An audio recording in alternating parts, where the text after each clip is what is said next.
the sitting bones ground. Let the spine stack a little longer.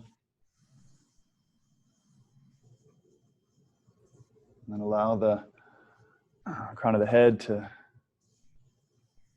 draw back just enough. Get off me. I'm not anymore. Okay. You're good now. Thanks, everybody. Let's share in the breath. Take a long inhale. And a long exhale.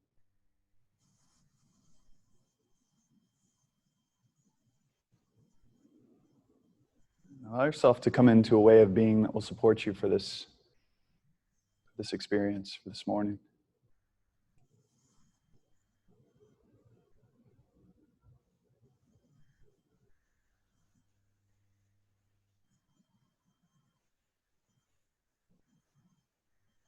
Bring your hands to heart center prayer position. Seal that intention with one sound of peace, one Om. Take a big inhale.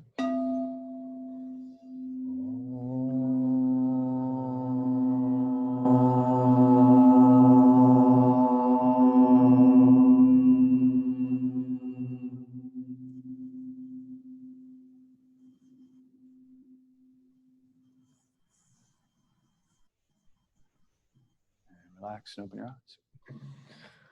All righty. How you guys doing? Hello, everybody. Everyone doing good? Relatively, with all things considered? Yeah? Cool. I'm glad you guys are here. Glad you guys are here. I'll try to keep talking to you guys too over there. Questions, comments, concerns before we jump into this weekend stuff? Everyone doing good-ish? Yeah? Cool. How about Zoom people? You guys good? Questions? Again, remember, for this, like logistically, Zoom people, anytime you need to unmute, just unmute. Will someone do it right now, actually, just to make sure that it's all functioning, working properly? We can hear you. We can hear you. Can you hear us? Yeah, absolutely. Okay, cool. So yeah, if at any time, just unmute yourself, jump in. Doesn't matter what anyone's saying. Just interrupt, because we want to make sure you guys are involved in the same way. Otherwise, use the chat, and I'll be looking at it very frequently, probably excessively frequently. Borderline obsessive. But better to have the information than not. Cool. So any questions, comments, concerns before we get started? Everyone excited to be here? Excited for this? Second to last. This was prior to all of the craziness happening. But this was going to be the graduation weekend. So again, once everything shut down, that was March. We didn't do March, and then we started doing virtual from there on out. So September will be the last one. Yeah, we'll talk about what that means for you all. So most of you are like, what is it like? What do I have to know for the last one? Right? Is that the big question? Yeah, that's a really big question. Yeah, we'll talk about that. We're not going to go into it right now because it'll lean and it'll line up 1,000 different questions that people have about what we should be doing and not doing. We'll answer that on tomorrow afternoon, on Sunday. So we'll go through all the detail of exactly what you guys need to know, so you feel comfortable rolling into the final weekend. Final weekend will be fun, and we'll talk about the details of the final weekend with you guys tomorrow. So. Cool. All righty. So you guys ready to jump in? All right. So law of detachment. So 7 spiritual laws. Let's grab that book. 7 spiritual laws. Open up to page law of detachment. Let's see. 81. Yeah, 81. Or really 83. And then, so you may have just read it. It may have been a month ago that you read it. Page 91 is applying the law of detachment, which is basically kind of Cliff Notes version of the chapter. So as much reading as you need to do, if you need to refresh your memory on this, but as soon as you're ready to, go ahead and open up your journals, and let's do a journal writing on how this law applies to your life, what you feel about it, any specifics. Again, make it personal, not, I mean, you can just kind of be like, you're doing a book report if you want to, but that's no fun for anybody, including yourself. So make it personal about, what it means to you, what you like, what you don't like, what, any things that trigger you about it. And then we will do a sharing in just a moment.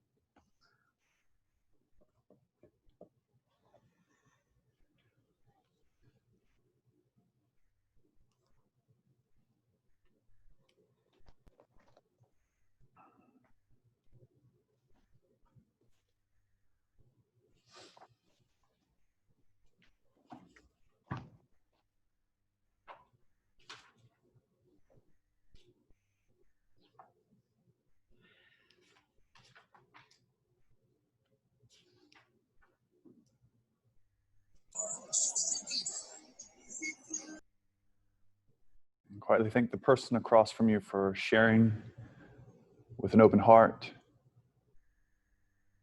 and for listening with an open mind. And then open your eyes and thank them out loud.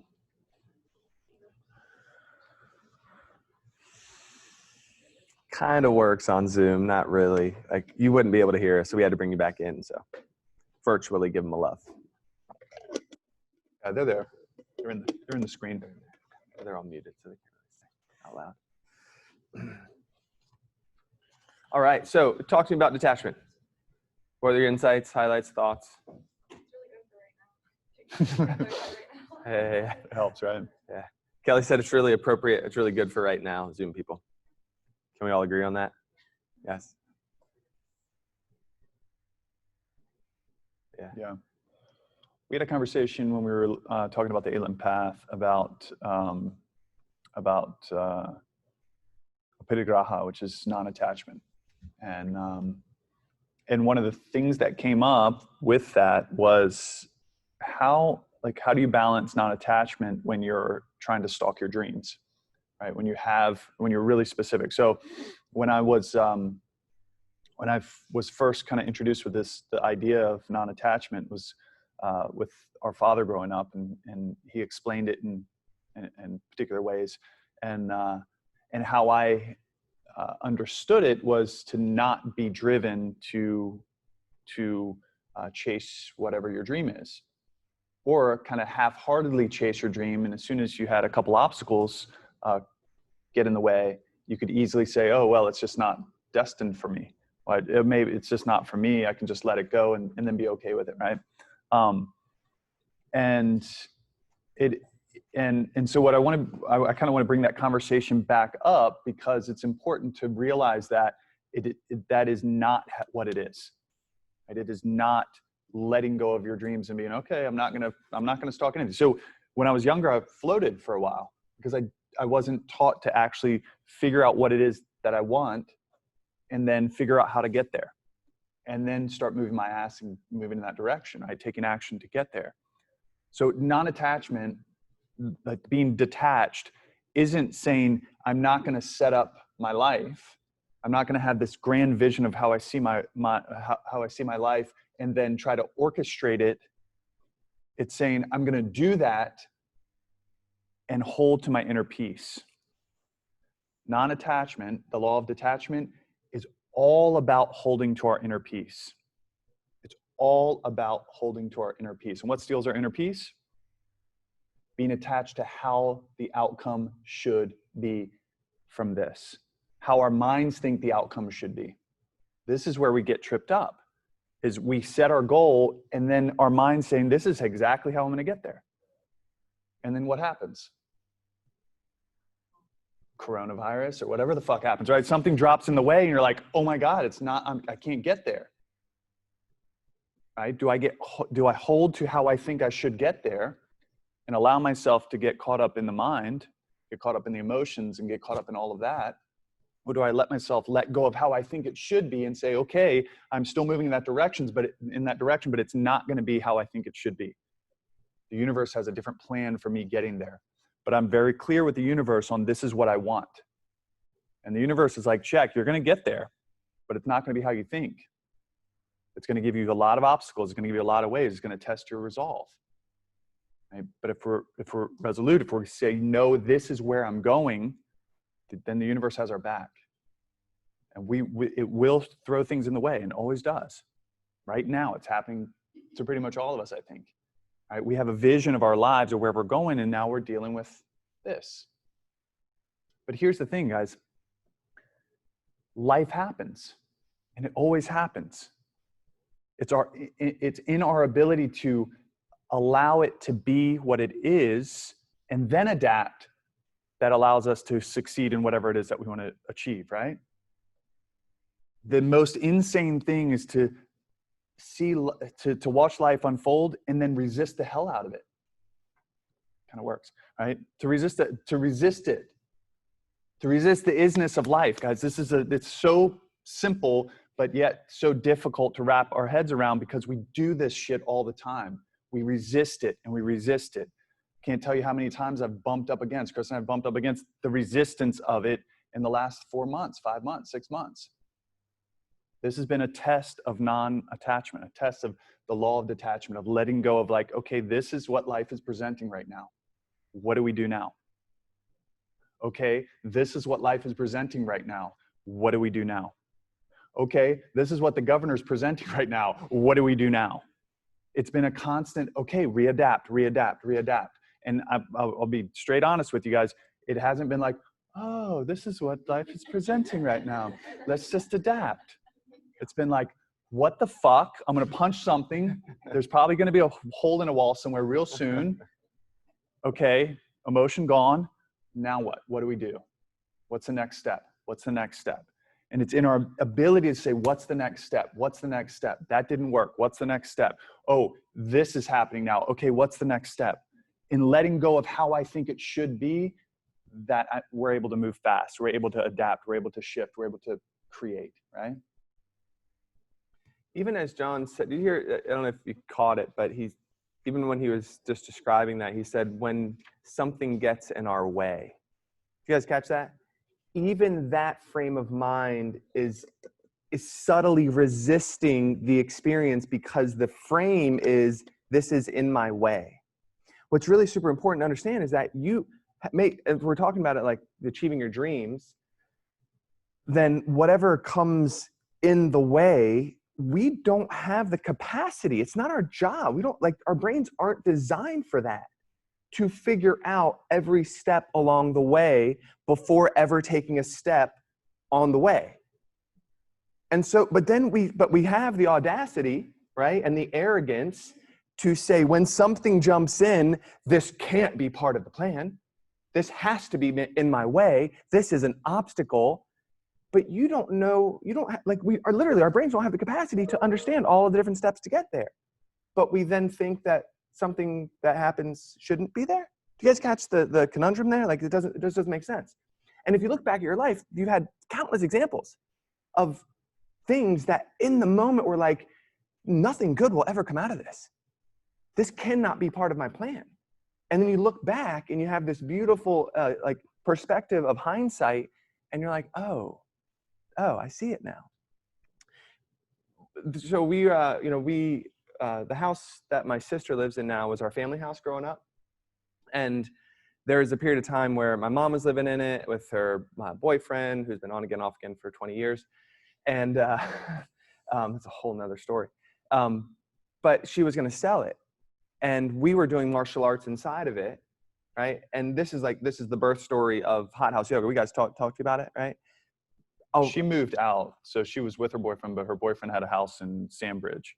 And so she moved out of the house to move in with him and basically left the house. I was like, all right, it's falling apart. I'm just going to sell it. So she was just basically going to dump it. Long story short, we end up buying it. We end up renovating it. In the process, our brother loses his job.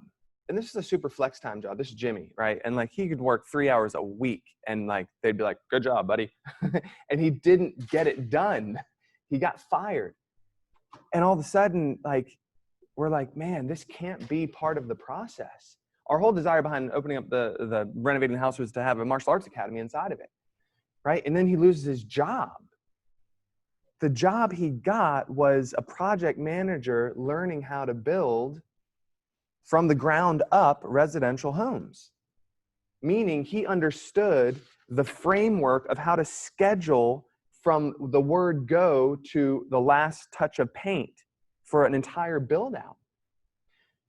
he did that for it was like 3 years.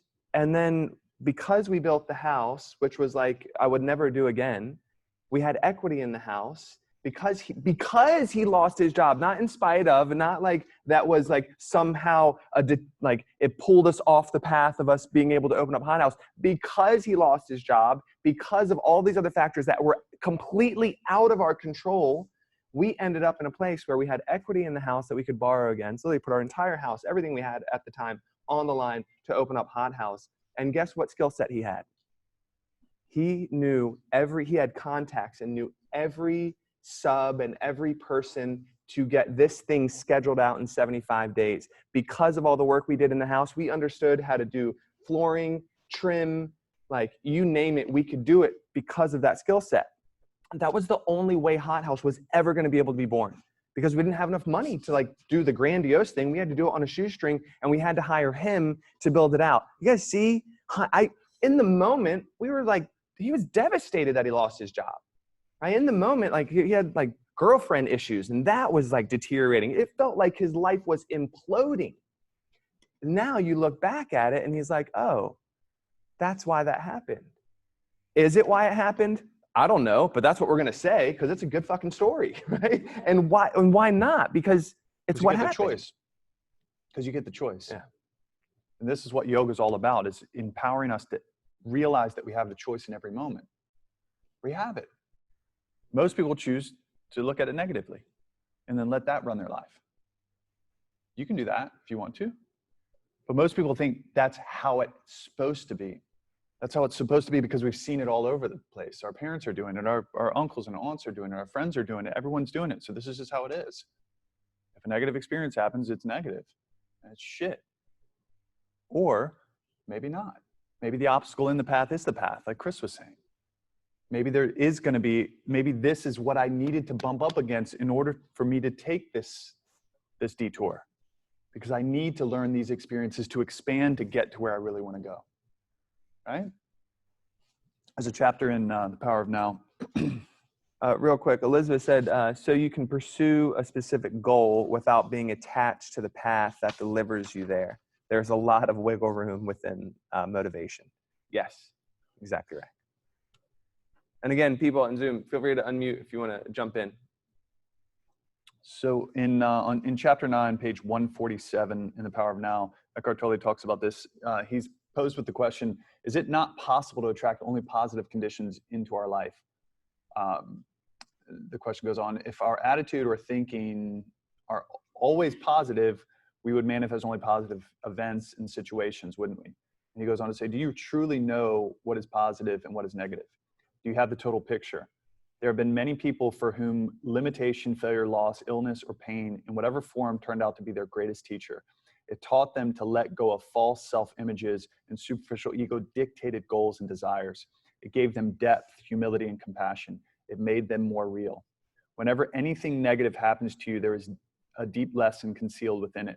Although you may not see it at the time, even a brief illness or an accident can show you what is real and unreal in your life, what ultimately matters and what doesn't. Seen from a higher perspective, conditions are always positive. To be more precise, they're neither positive nor negative. They are as they are. That's what we were talking about before. And when you live in complete acceptance of what is, which is the only sane way to live, there is no good or bad in your life anymore. There's only a higher good, which includes the bad. Seen from the perspective of the mind, however, there is good, bad, like, dislike, love, hate. Hence the book of Genesis, it is said that Adam and Eve were no longer allowed to dwell in paradise when they ate from the tree of the knowledge of good and evil. And so what's happening in your mind right now is the next question. This sounds to me like denial and self-deception. When something dreadful happens to me or someone close to me, accident, illness, pain, or some pain of some kind or death, I can pretend that it isn't bad, but the fact remains that it is bad. So why deny it? He goes on to say, you are not pretending anything. You are allowing it to be as it is. That's all. This allowing to be takes you beyond the mind with its resistance patterns that create the positive negative polarities. It is an essential aspect of forgiveness. Forgiveness of the present is even more important than forgiveness of the past. If you forgive every moment, meaning allow it to be as it is, then there will be no accumulation of resentment that needs to be forgiven at some later time. This is last part. Remember that we are not talking about happiness here. For example, when a loved one has just died or you feel your own death approaching, you cannot be happy. It is impossible. But you can be at peace. There may be sadness and tears, but provided that you have relinquished resistance underneath the sadness, you will feel deep serenity, a stillness, a sacred presence. This is the emanation of being. This is inner peace, the good that has no opposite.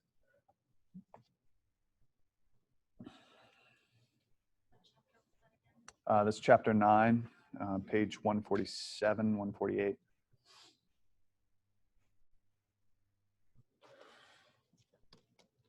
So thoughts? The word that we kept hearing in there was allow, and when Jade and I were sharing, I bump up against words like allow, or I used to bump up against words like allow and surrender because and I've had to change my relationship to those words because it felt like a weakness or giving up. And once you realize that that's where the true strength is to just allow and be okay and accepting of what's in front of you at the moment. And that an obstacle doesn't mean that you have to, that end result is no longer viable. It's just maybe you have to go around it this way or this way. That's changed everything for me personally. Is if you come up against an obstacle and you think, okay, now that clearly was not meant for me, so now I'm going to shift over here. And it's an easier path maybe to get there, but you get there and you're like, this is not at all what I wanted. Mm-hmm. And so staying the course and allowing things to come up, but just keeping your eyes on the prize and staying true to what you want. Yeah. Despite all those things. Yeah, exactly. It's the obstacles help us expand. They help us gain the knowledge or the experience that we need in order to get to where we're going. And in that process, there's times where, and this happened to me multiple times, that in the process of expanding, I realized that what I thought I wanted, the symbol, wasn't really what I wanted. But I didn't know that until I started moving that direction, felt the pressure, felt the obstacles, felt the shift that needed to happen, the expanding myself into the ability to go there. In that process, sometimes I realize, oh, that was just a symbol of what I'm really looking for. And what I'm looking for is actually this feeling or this experience. Right? Beth, sure. I was just going to say that I think for me, for a long time, if you reframe it and shift your perspective, that an obstacle is actually an opportunity. Just that simple. Yeah. I mean, it's not simple when it's happening so much, but yeah, it's important. It's something that I try to tell my girls. Yeah. Because at their ages, they think, when a curveball is thrown your way, It's the end of life. Yeah, life has stopped. Yeah. Yeah. But it's okay. Take a deep breath, or like you said, let's punch a wall and then come back and figure out a new path. Yeah. The challenge, so because everyone can agree that it's true, like detachment is like the only sane way to live. Yes? And we don't know the full picture of how things are going to turn out. And so in the moment, like it's the concept is to surrender to the isness of life, to stop trying to fight, like, what's the saying? To be with life as it is and not as we think it should be. Everyone can get on board with that, right? So what's the problem? The problem is in the moment, we fight it. We still fight it, even because this is what's super important. It starts with a concept, because if you didn't know the information, you never heard surrender, you never knew that was a way of being that was even available to us, right, for whatever reason, and then you hear the concept, you're like, oh, that seems like a healthy way of living. You then have to deal with all of the conditioning that's happened to you in your life to encourage you to resist the moment as it is, because you haven't been trained in that. So and the reason I want to say that is because it's really, really important to put this on the ground and step on it so you can see, is it like, how does this look in my life now? So here we are in undergoing this pandemic, and your lives are unimaginably different than what you thought they were going to be in January 1, right? Little rumors of what was happening around the world, but like, doesn't affect me. We're good. We're living our lives. Now, totally different. Some of you are about to be teachers for your children, right? That's crazy. My wife's like, I didn't sign up for that, right? But this is the point. It's like, no, none of us signed up for it. I can't tell you how many times people have told us from the studio, I didn't sign up for online virtual. And our response is, we didn't sign up for it either. But this is what we're doing right now because we don't know what else to do. The point is, it's okay to be emotional about it. And because this is the next, it's what Buddhism calls the second dart. The first dart is shit happened. The second dart is I have opinions about the shit that just happened that I'm not okay with, right? And feelings about the shit that just happened that I'm not okay with. And so what's really important, it's very subtle, but it's very, very powerful in just a simple fact of allowing yourself to feel whatever you feel. To be pissed off if you're pissed off. To be upset if you're upset. To be happy if you're happy. Some of us even resist being happy because there's some weird thing inside, like, who am I to be happy? Everyone else is having so much trouble in the world, like, and you feel guilty about being happy. Yes, like, this is really, really important. On the way to being fully detached and surrendered in your life, you have to go through the fire of allowing yourself to feel whatever it is that you want to feel and not resist it. Because when you allow yourself to do that, you'll get through it quicker so that you can get more creative into how you want to be. Meaning in the moment and get like, all right, we can't open our studios right now. What are we going to do? Let's go online.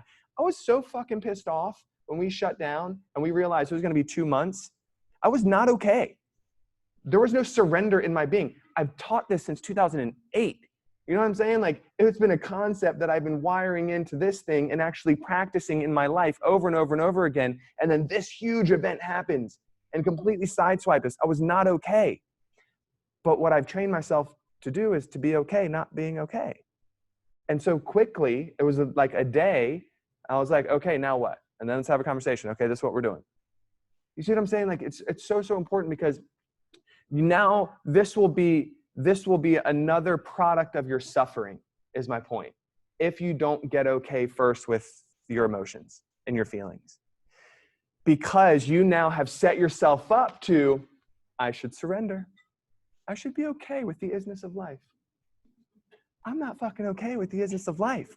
And now that means all the training I did and all the information is total bullshit. You know, like, and there's a waste of time and money and energy, and I'm such a piece of shit, and I need, you know, like, you'll then fight the fact that that's just how you've been trained in your life in some way, shape, or form. So on the way to detachment, to being fully okay with life as it is, and like flowing with the unfolding of all the events that are coming in and being okay with all that, you got to be okay with your emotions about it first. And what happens is this beautiful thing. If you're angry and you acknowledge it and you just take it in and you're like, yes, I'm angry, the anger dissipates so quickly because you're like, I'm angry. It's like you take, this is part of detachment in like a more microcosm way. You literally get this, like, you step outside of yourself and you look at yourself and you're like, yeah, I'm angry. And then just by that separation, you start to see more clearly that, oh yeah, I don't have to be angry. And then you start seeing, this is avidya, right? Not seeing clearly. You start seeing clearly. In the book, he talks about, like, it's part of detachment is staying connected to your true self, to that place of peace within you. Why? Because that place is connected to a source, God, love, a force that is on your side, that you are connected with and you're not separate from. And if that's the case, you know that in this moment, nothing is happening that shouldn't be happening. Because I'm connected in a way that this is like, that source, that love is with me right now, even in this trouble, even in this difficulty, that source and love is with me. And if that's the case, I can have like more grace for myself and more grace in the moment to make a decision that will uplift me and not drag me down. Does that make sense?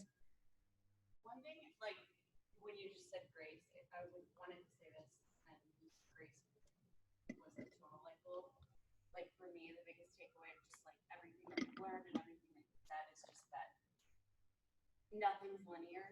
Like it's never like healing or, you know, whatever. And that's something that I've struggled with because I'm very like type A and I just want like to check the box and be done. Like I'm over it. You know, it's never gonna come back. But like what I realized is like shit comes back. You know, one thing that you think that you're over may pop back up one day. Just like to kind of take a step back and like you said, give yourself some grace and just again just see and practice that detachment. Like that constant practice has been just like a big learning and like takeaway for me from this. Just to like it's okay if it comes back. It's okay if your feelings come back. And just again, like in that moment, practice that detachment. Yeah. Give yourself some grace. It's a great point, Amy. We see it. It's hard to see it when you're going through it, but if you think back for a moment to an old relationship you had with somebody that you were really into, and then there was whatever happened, you broke up. Like the intensity of that right off the breakup is really like it's intense, right? It's everything. Your whole life is falling apart, right? And then you give it some time. But so my point is, it didn't just drop off. It didn't just like all of a sudden 2 weeks happen and boom, okay, I don't think about the person anymore. It's done. Good. All done. Life moves on. No, it moves in cycles. Like everything, it moves in cycles. The cycle right after a breakup is intense. You're feeling the emotion of it. It feels like it's constant. It's hard to sleep and you can't do anything else but think about that person all the time. But then enough time goes and those cycles get a little smaller. You don't think about the person that often.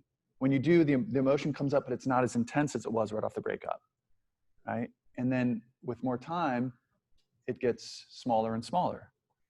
Where as life goes on, you can think about it right now back to one of those old relationships and say, oh, I don't have much emotion about it at all. It is what it is.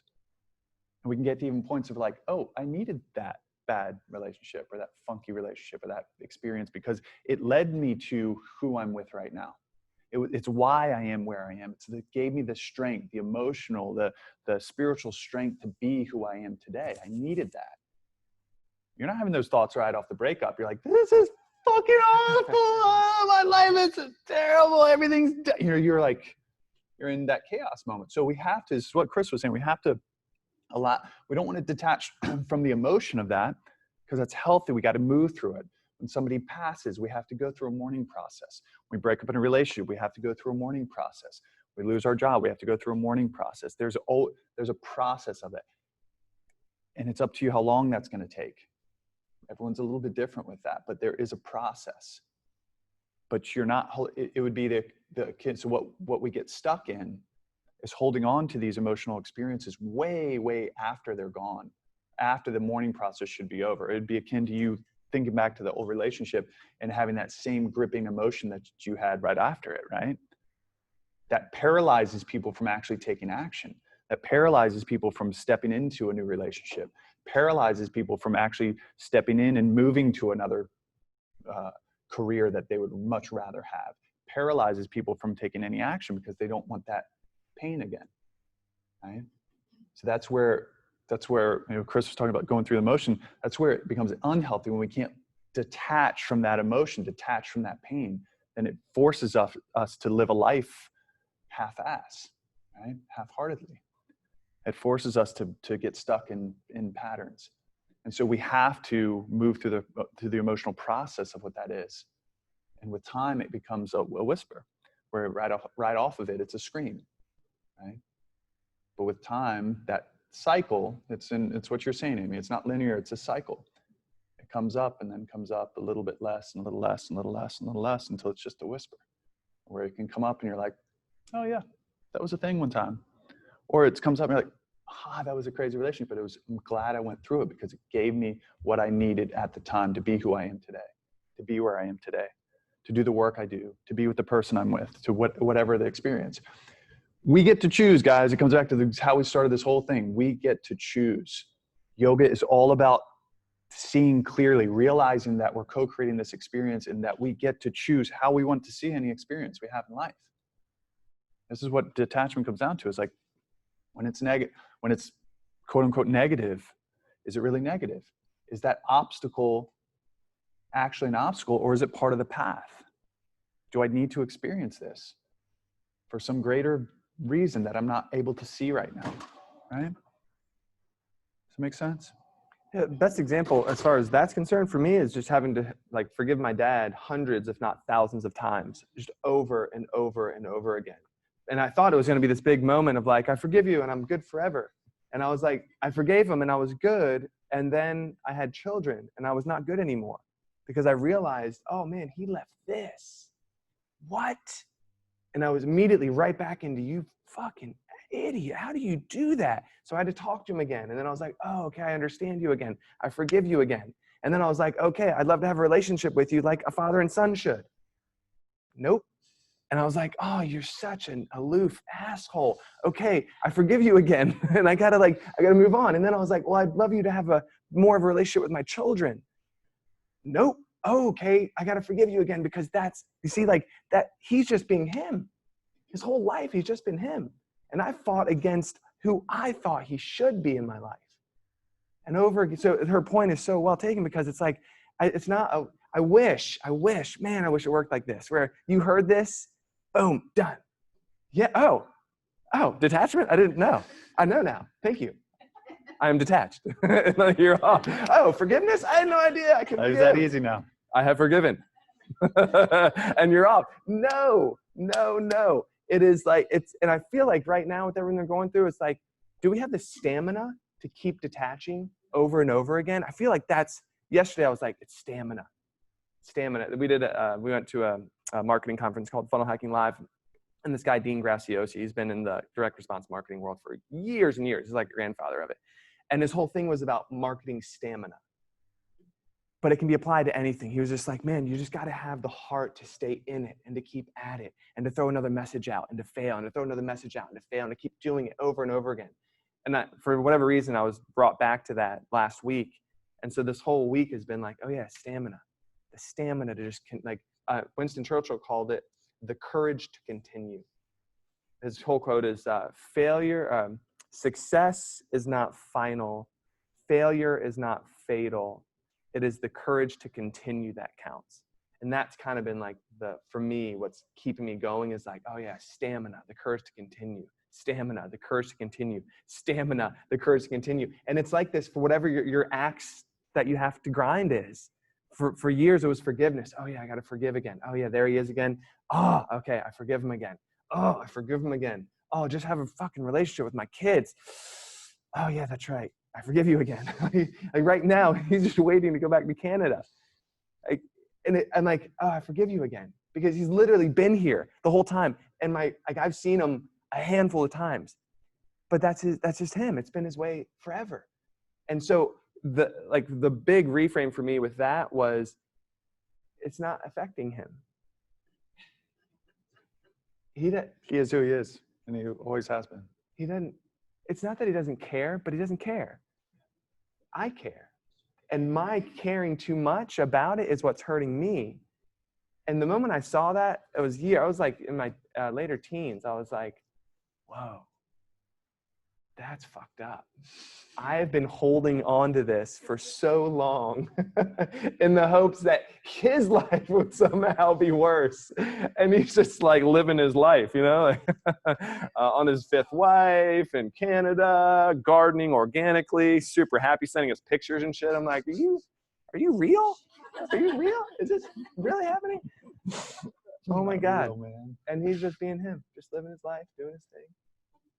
No regrets, no hardships, no remorse, just living his life, doing his thing.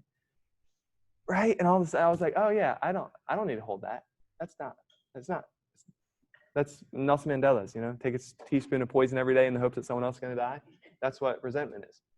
Anyway, the bigger picture is it's not a one-time shot and you're done deal. It is a continual process over and over again that does require stamina and the willingness to lean into it again and again and again. And this is the best analogy. John talked about it. In the beginning, it's a face screaming at you. It's right there. It's emotional. And you're like, oh. And then you make a decision to let it go.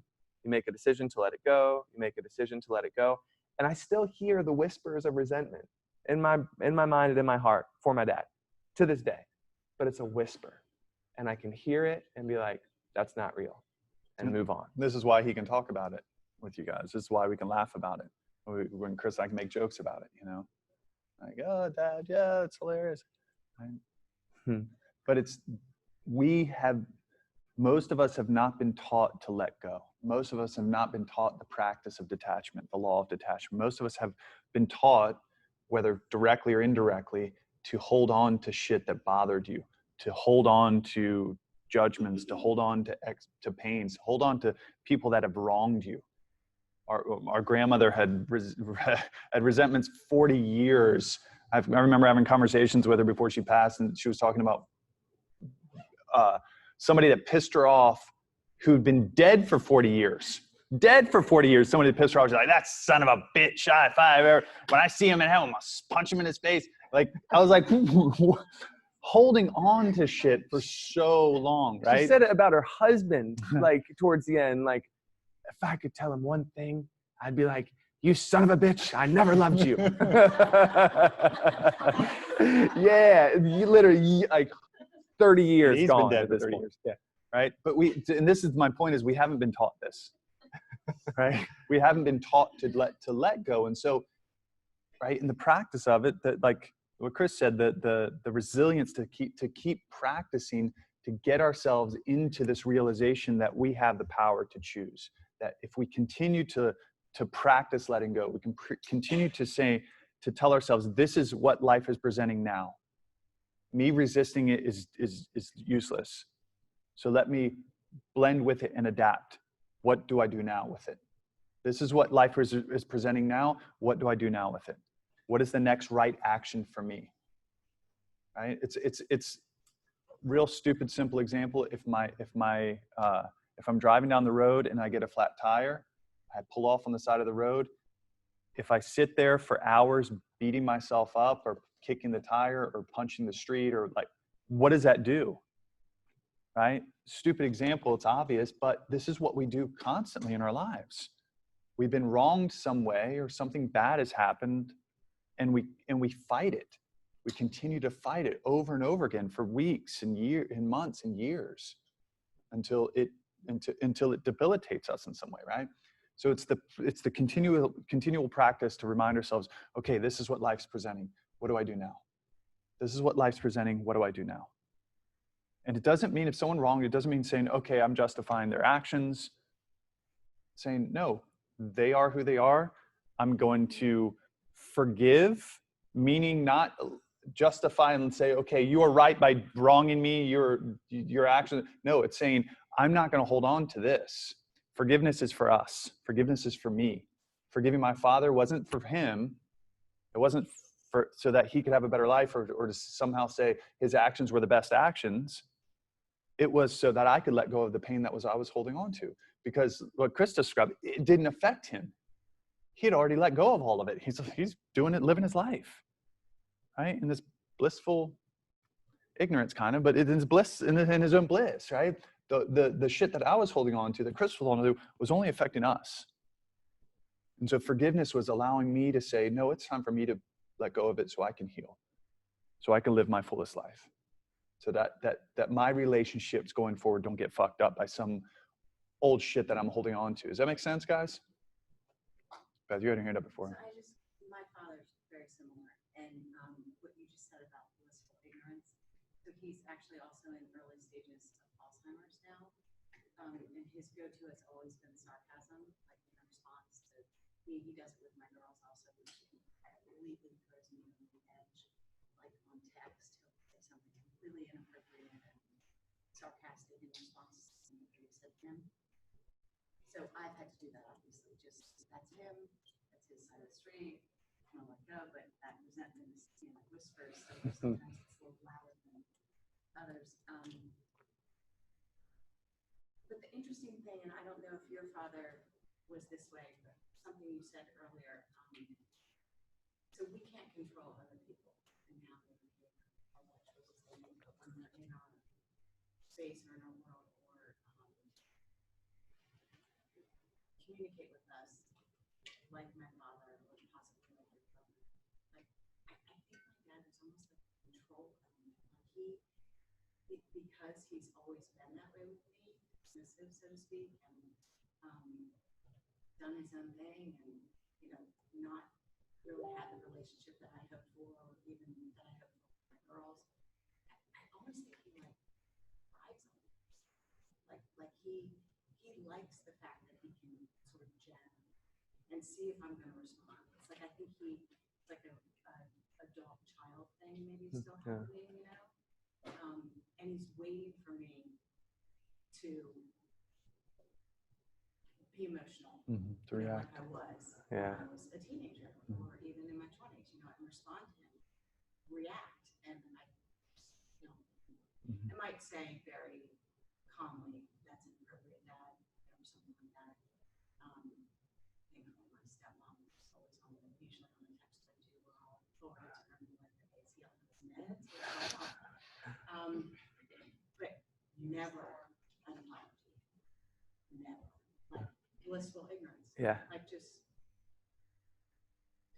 thinks whatever he says or does is totally fine. Yeah. Living his life, doing his thing. Yeah.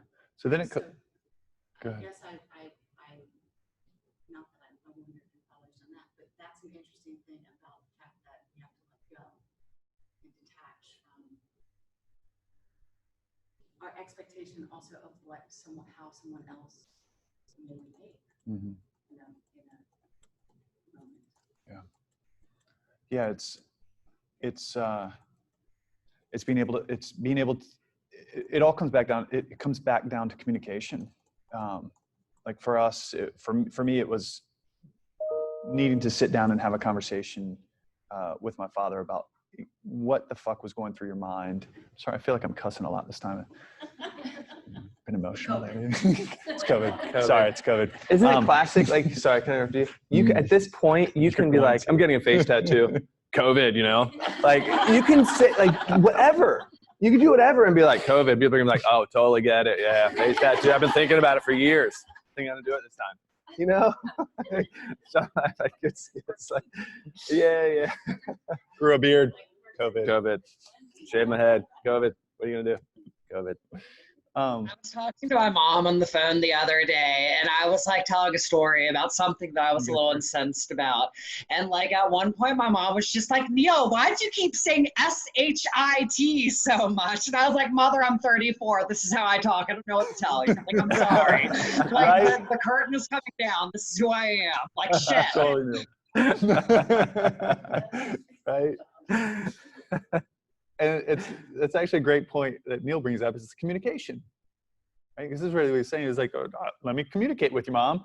34 years old, I can say whatever the fuck I want, right? He didn't say it exactly like that, but but this is what it comes down to, is because the same thing, like with my father, is like needing to understand where he was coming from, but then also being very clear about boundaries. Because this is like at that point of like, okay, at some point, people are going to do stuff that's going to annoy you. It's going to piss you off. Like they've wronged you. But when they continually wrong you, then we have to start looking at ourselves and saying, am I not stepping up for myself, or stepping up for my family, or stepping up for my kids, or whoever it is? At some point, we need to say, no, it's time to set boundaries. It's time to have communication and say, this is not acceptable. And it's not acceptable. Right? And so all of us, for bringing it back to our fathers, like he would come into town from Canada, from wherever he was, he'd come into town and then want to couch surf on everyone's couches. And so we all, and we have wives and kids, or husbands and kids, or my sisters, and it wasn't okay, right? For a lot of us, we're like, no, it's not okay. Like you can come and hang out, and in 3 or 4 days would turn into 1 or 2 weeks, because you'd kind of conveniently forget about time. I'm in bliss. I don't know what time it is. And it wasn't okay. But this is what we all bumped up against, because my brothers and sisters have had a hard time growing up having a father like that, and then our mom, who's all about love and the open heart, but doesn't set boundaries and doesn't communicate. And so we have our father, who's super aloof and spiritual, doesn't communicate. Our mom, who's super open, heart wide open, will do anything for anybody, but don't press her with any kind of even hint of conflict, because she'll shut down or like, no, doesn't want to talk either, right? And so we've had to navigate this idea of like, or this concept of how do I clearly communicate with the people in my life, especially when they're doing things that go against what I believe in or where I hold my lines. It's saying, okay, how do I set my boundaries and say, this is not going to, we're not crossing this boundary. This is where it is. And if we do, then we have to have a conversation. This has been a challenge for myself, for Chris, for our brothers and sisters, our whole lives, of like being able to communicate. And so here we are, Chris and I, owning a business, having employees, having teachers, having to talk to people, having to fire people, having tough conversations where like, all right, I've told you about this, you've crossed the line several times, and now I got to let you go. It's hard, but this is the world we live in. Right? It's being vulnerable, being courageous enough to say, this is about me, my peace, my wife's peace, my kids' peace, the rest of our team, if we're talking about our work, right? Or having to fire a student. You guys, if you've been practicing at Hot House long enough, you've been in that class where someone is crazy. They slip in sometimes, like, holy shit, I had no idea this person was crazy. And they're in the class and doing their crazy shit. And everyone's like, what the fuck is that person doing? Like, right? And you end up then we have to, hey, I have to sit down with this person who I don't even really know, but I got to say, you're not welcome back. Or you got to stop doing that stuff. Otherwise, you're not welcome back. Right? And so you'll see that person for a little while and then they'll disappear. That means one of us just had a conversation. Just kicked them out. So understand the backdrop of like, we are so not trained in our lives to confront people and have any conversation with them. And then put in place, this dude who is a SEAL was wearing super tight shorts and his balls were hanging out during class. He didn't have a liner in these super, not tight shorts, short shorts. It was the worst. They weren't tight shorts, they were short shorts. The little black shorts. And I was no like, liner. Just so I got to talk to you, you know, like the shorts you wear, kind of inappropriate. Cause like your junk's hanging out. yeah. Oh my God. Like, but this is the reality of it. I don't know. I don't know how Chris got that one. I don't think I knew about it until like after the fact. Maybe it was Chris got. I don't know. Yeah, I don't know. But knowing the history, the backstory of it, I try to lean into those. I'm like, I got this one. And sometimes like, you got that one. For whatever reason, I was like, I'll talk to him about his balls. Yeah. Sorry about the visuals you're all getting, but that's just, it's the reality of it. I do want to, it's going to wrap it all up and bring a good point. Amanda writes that, well, first, Kelly said she can relate. I'm not the only one that has dad issues. Yeah, I think there's a period of time, like the deadbeat dad syndrome was a thing for a while. More people have, yeah, anyway. And then Amanda wrote, injustice is so hard to forgive. And then Elizabeth followed up and said, yep, it gets a tad bit easier when you believe that there is an ultimate justice that the universe delivers. And the reason I want to bring that up is because when you start looking at like social issues, right? And things that you feel that trigger you,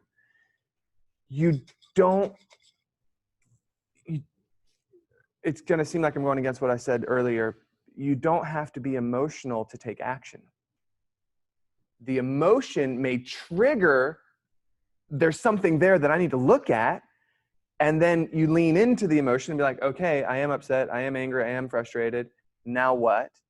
And then you take action. You don't need to hold on to the resentment of whatever the social injustice is and carry that as your mantle of like burden to be a force of change for that social injustice. But this is the problem, is we feel like if I'm not emotional, then they're getting away with it. If I'm not angry, they're getting away with it. No, it's not true at all. If you're angry about it, that means something's not right. It's not congruent with you, and that's good information to then take action upon if you feel called to. Holding on to the anger and the resentment is not doing anything to cure the injustice or to do anything to move the world forward. It's really important because we get this, like, if I'm not emotional, then why? Like, emotion will drive the behavior. It's good to feel it because it's indication that, yes, something's wrong. I want to do something about it. And then regain your peace. This is why John started this whole conversation off. Detachment is all about maintaining your peace. The last thing, unless John has something else. Are you gonna finish the military ball story? Oh yeah, talked to him. And he was, so he was, yeah, sorry. Yeah, so I talked to him and I was like, cliffhanger. Yeah. What? What? Yeah. I was like, hey, I just said that your balls are hanging out in class. And I was like, you just need to wear liners or longer shorts, whatever you need to do, it's okay. But like, you can't wear those anymore. And he didn't say, okay. He was like, well, if we're bringing up complaints, I'd like to complain that people are putting their sweaty mats on top of the countertop. All right, I'll take care of that for you.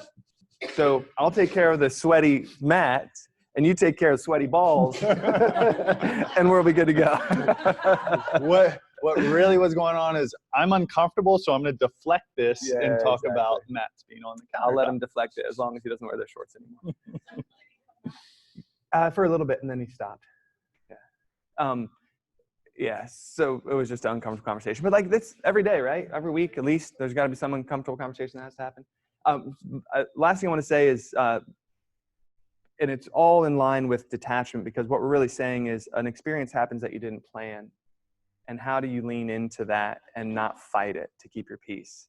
Another way of looking at it, I've been reading this book. I mentioned it in the last one, but I want to just reframe it through the filter of detachment. There's an idea of being fragile, of being robust or resilient, and then being anti-fragile. If a stress happens to the fragile, afterwards it's diminished, it's less than, right? It breaks. It breaks.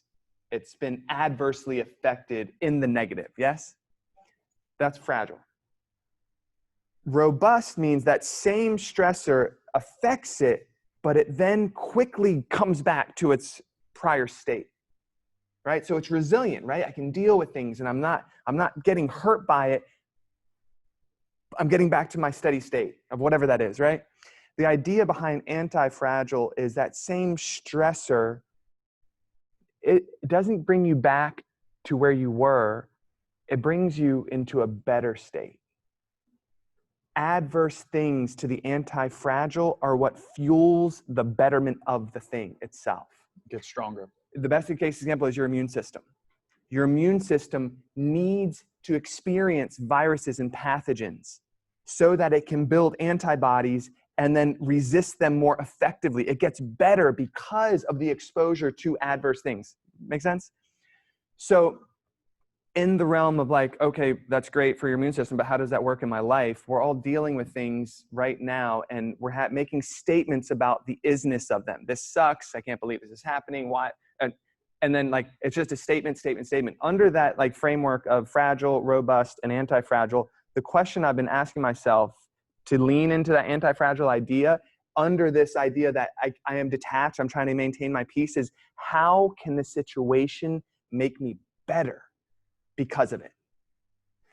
If you start asking yourself better questions, you're going to start getting better answers, and you're going to start moving your life along in ways where this, for most people, is crushing them.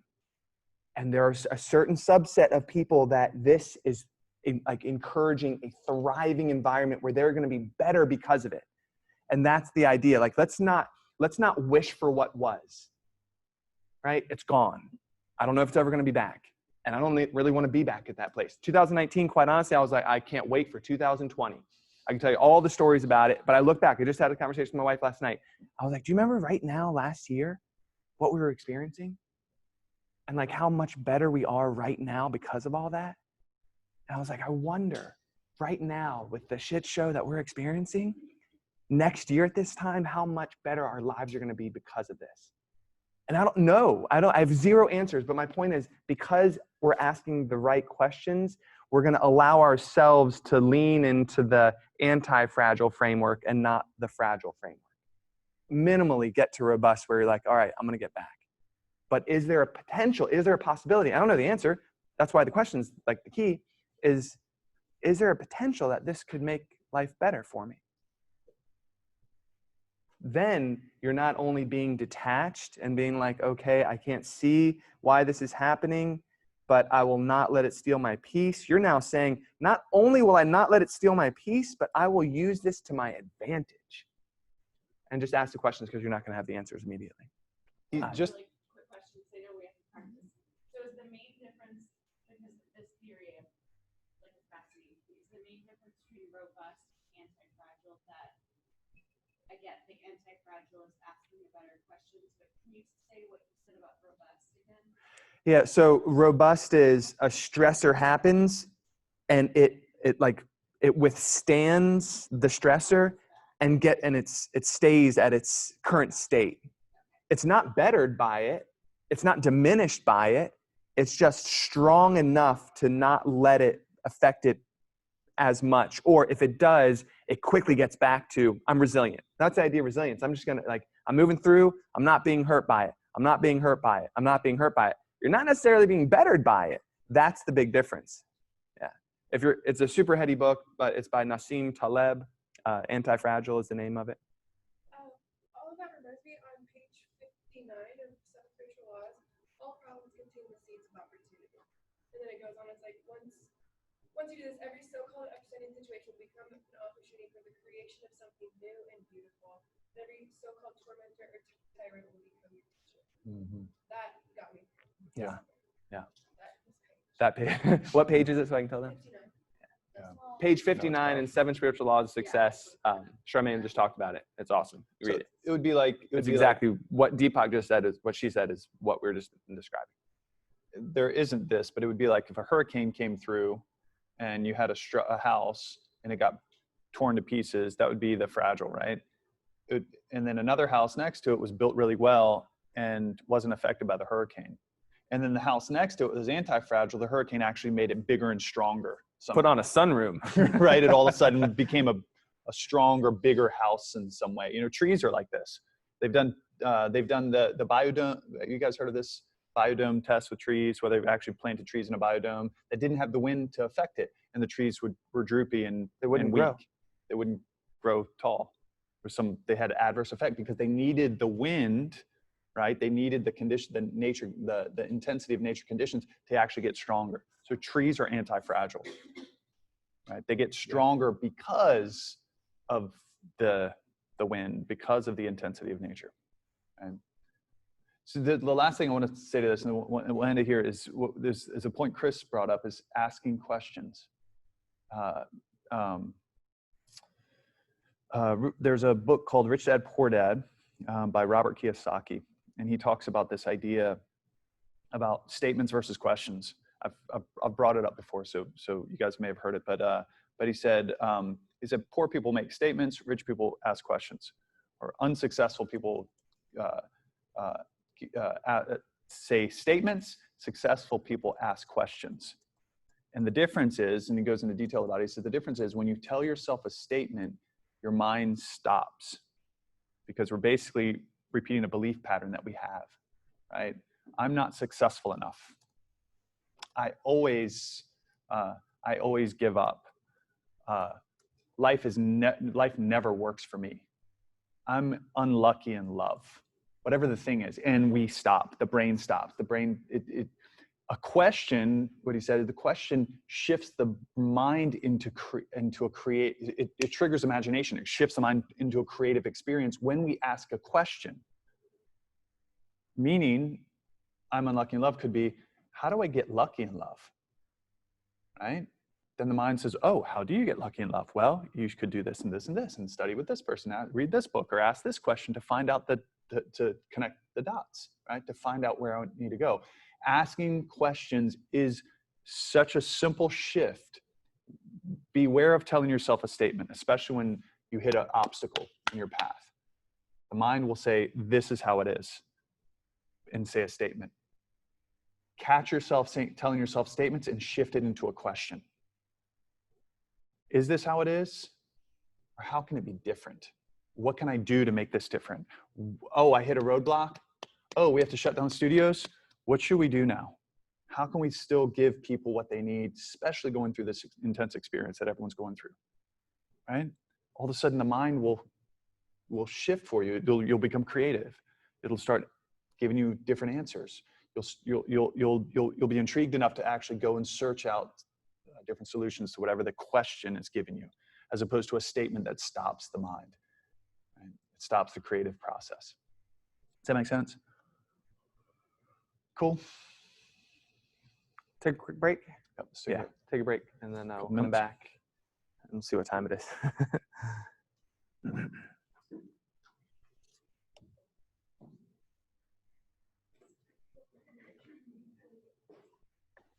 Will we be practicing when we come back? Not quite. In a little bit, but not just yet.